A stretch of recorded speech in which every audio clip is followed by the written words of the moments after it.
الحمد لله نحمده ونستعينه ونستغفره ونعوذ بالله من شرور أنفسنا ومن سيئات أعمالنا. من يهده الله فلا مضل له ومن يضلل فلا هادي له.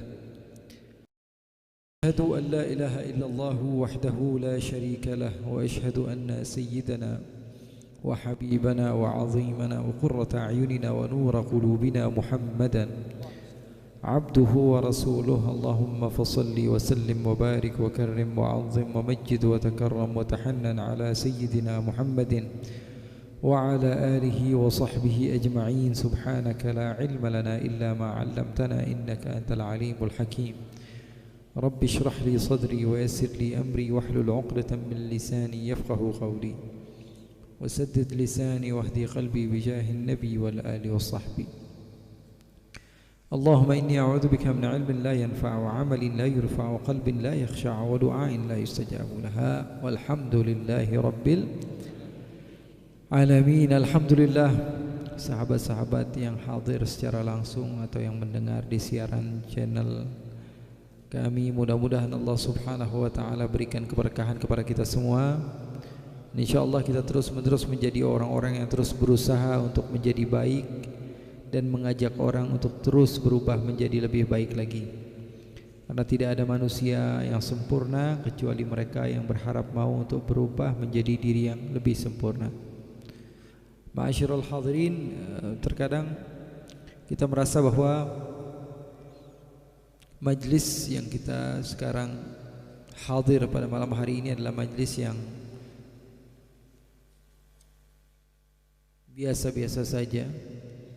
Namun tentu majlis ini amatlah agung di sisi Allah Subhanahu wa taala.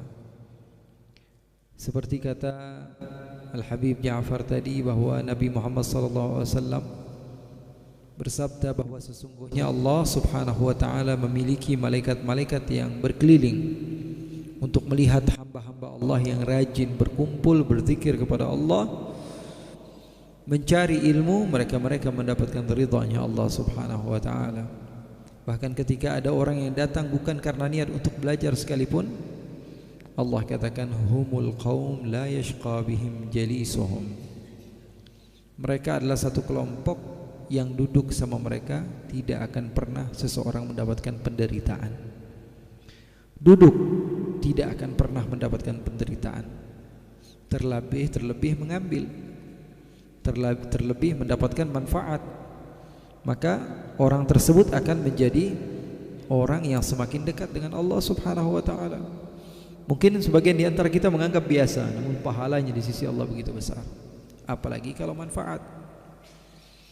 Majlis kita ini sepertinya biasa bagi orang yang tidak bisa melihat. Tapi bagi yang bisa melihat, majlis ini begitu agung. Dan manfaat yang kita rasakan bukan 1.000, 2.000, bukan 10.000, 20.000, tapi ratusan ribu orang yang sudah melihat ya ceramah-ceramah kita dari majlis ini. Sepertinya biasa ngobrol santai, akan tapi di luar sana banyak orang yang mengambil manfaat daripada kajian-kajian kita seperti ini ya. Itulah kehebatan Allah Subhanahu wa taala. Seseorang yang berbicara di satu tempat akan tetapi yang menikmati jutaan orang di luar sana. Itu kehebatan Allah. Apakah kamu kira, apakah saya kira bahwa pahala terbatas dengan apa orang yang ada pada saat ini? Tentu tidak. Pahala mengalir sampai hari kiamat. Pahala mengalir sampai hari kiamat selagi hal tersebut bermanfaat. Makanya yang kita cari ini manfaat ya. Dari perkumpulan ini kita harap kepada Allah Subhanahu wa taala ada manfaat di dunia dan di akhirat. Dahulu di zaman Al-Habib Hasan bin Saleh Al-Bahar ada orang yang murabi. Murabi itu doyan mengkonsumsi riba, demen minjem-minjem, tapi bayarannya dilipat gandakan, didobelkan. Orang-orang seperti ini adalah orang yang menantang Allah untuk berperang. Ada aplikasi-aplikasi baru ini juga ya, terkadang membawa kita kepada peminjaman yang tadinya minjam cuma 100.000 disuruh mengembalikan 150.000 misalnya. atau 120.000. Ya, itu riba. Menantang Allah, kata Allah Subhanahu wa taala, fa'dzanu biharbin minallahi wa rasulih. Ayo perang sama saya, kata Allah. Orang yang mengkonsumsi riba umumnya mereka akan jelas menjadi orang yang jauh dari Allah Subhanahu wa taala. Biasanya kalau orang yang sudah dikesampingkan, dia sudah terlanjur mengejar dunianya, kemudian orang kampung sudah melihat dia ini adalah orang yang terbiasa untuk bermaksiat, maka akan membangun karakter orang tersebut merasa bodoh amat dengan orang lain. Saya mau udah rusak, biarinlah. Makanya orang tersebut akan identik dengan keburukan-keburukan. Nah, orang yang mati dalam keadaan makan riba ini di Hadramut dulu, ya kelihatan lah orangnya itu tidak ada wajah-wajah solehnya sama sekali. Tapi suatu waktu orang yang terbiasa rentenir ini, dia biasa minjemin orang tapi mintanya yang banyak bayarnya, meninggal dalam keadaan sholat, ibadah, zikir kepada Allah, wajahnya penuh dengan cahaya. Wajah penuh cahaya itu menunjukkan bahwa orang baik. Tapi tidak mesti wajah yang buruk ketika meninggal menunjukkan bahwa dia pasti buruk, karena itu hanyalah sekedar jasad. Malah seorang wali terkadang wajahnya hitam ketika meninggal. Itu diharapkan supaya orang suudzon sama dia, biarin, gak ada yang ngurusin dia, biar antara dia sama Allah. Jadi jangan dikira bahwa sungguhnya wah ini keajaiban, ini keanehan, ini wah ini dia dapat musibah ini gara-gara ketika dia hidup dia suka begini, dia suka begitu. Dia nggak mesti, ya. Kita ini cuman jasad. Jasad itu kalau terkena api ya kebakar, ya. Jasad itu kalau terkena luka ya luka. Nggak mesti bahwa menunjukkan pasti ini adalah orang jahat kalau meninggal seperti ini. Meninggal dalam masjid pasti orang baik. Kalau nyolong kotak amal di masjid, gimana mau jadi baik? Ya, nggak mesti. Seseorang meninggal di Mekah lalu dikatakan dia adalah orang yang ahli syurga. Abu Jahal, Abu Lahab meninggal di Mekah, ya, tidak mesti dia adalah orang yang baik. Maka ikhwani, ini orang meninggal dalam keadaan saleh. Maka orang-orang bertanya mencari tahu, ini kenapa kok ini bisa jadi orang saleh? Kenapa kok bisa di akhir hayatnya dia taubat? Kenapa kok bisa dia begitu dekat kepada Allah?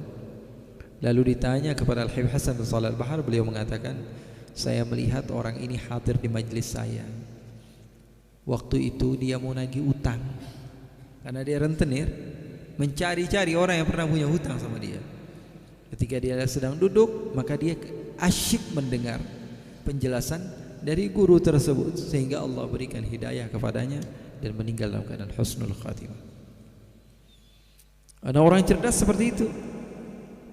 Terkadang sesuatu yang biasa bagi sebagian orang itu sesuatu yang biasa, namun bagi orang yang cerdas, orang yang pintar, orang yang tahu jalan untuk mendekat kepada Allah, dia akan lakukan. Habib Hasan bin Shalih Al-Bahar pernah suatu waktu datang orang kepada beliau membawa satu plastik isinya gandum. Habib Hasan bin Shalih Al-Bahar sudah kebiasaan beliau dalam setiap hari itu menjamu tamu yang banyak, memberikan makan kepada mereka. Artinya beras ataupun kalau pada saat itu gandum yang dia punya itu penuh di gudang-gudang beliau. Bayangkan orang punya gandum yang banyak, didatangi oleh satu orang bawa satu plastik gandum buat hadiah. Kira-kira gimana? Saya setiap hari mengeluarkan misalnya 300 karung beras. Tiba-tiba ada orang datang mau ngasih saya satu plastik kecil beras. Kira-kira murid saya akan ketawa nggak? Orang-orang yang ada di sekitar saya akan ketawa nggak? Saya punya tamu itu bisa menghabiskan contohnya 300 karung beras. Ada orang datang memberikan kepada saya satu plastik kecil beras, maka akan menjadi bahan tertawaan. Ini buat apa begitu? Maka orang tersebut datang kepada Habib Hasan dan mengatakan, wahai Habib Hasan, saya berniat buat nama ibu saya, tolong sedekahkan ke orang lain. Akhirnya muridnya bilang, ente nggak punya akhlak, nggak punya adab. Masa Habib Hasan bin Shalih Al-Bahar disuruh ngasih sedekah ke orang lain hanya sekedar. Kata Habib Hasan, diam kamu. Ini orang cerdas. Dia tahu bagaimana cara mendapatkan pahala yang besar, walaupun dengan sesuatu yang tidak besar. Apa yang terjadi? Dia menginginkan pahalanya sampai kepada ibunya. Kalau dia yang mengeluarkan, maka belum tentu niatnya sama seperti niat seorang ulama yang memiliki keilmuan yang tinggi.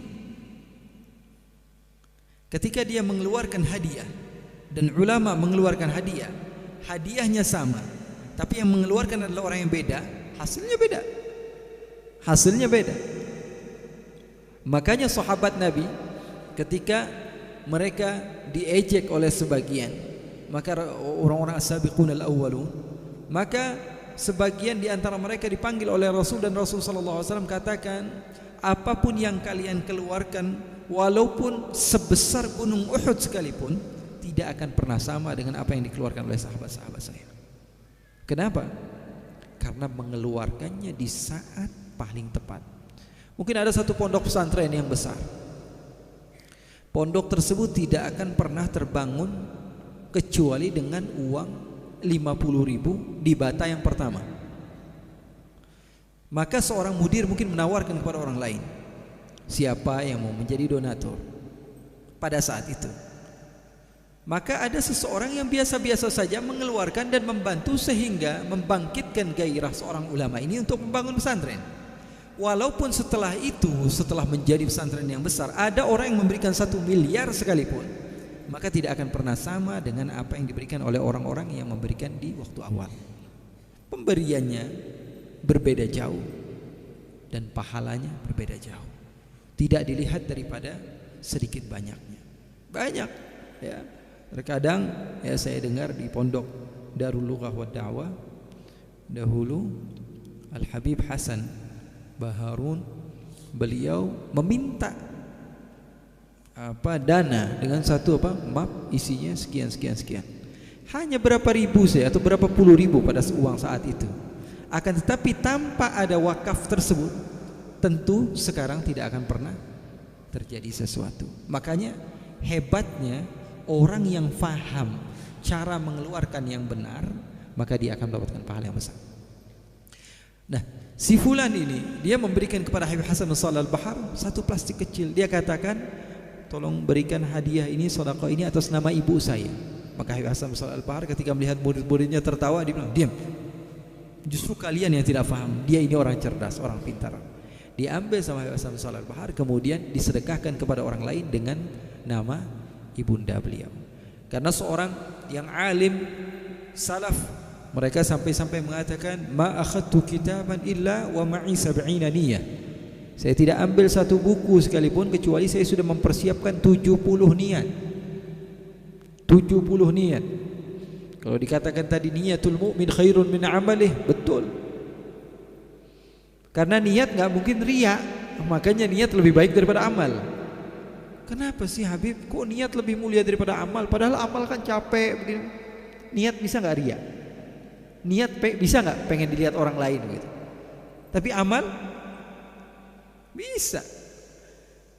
Niat yang sudah berubah menjadi amal, amal bisa rusak dengan niat yang buruk. Maka ketika seorang sudah berniat, saya pengen sholat malam 100 rakaat, kira-kira dia ngomong ada yang dengar apa enggak? Dia niat ada yang dengar atau tidak?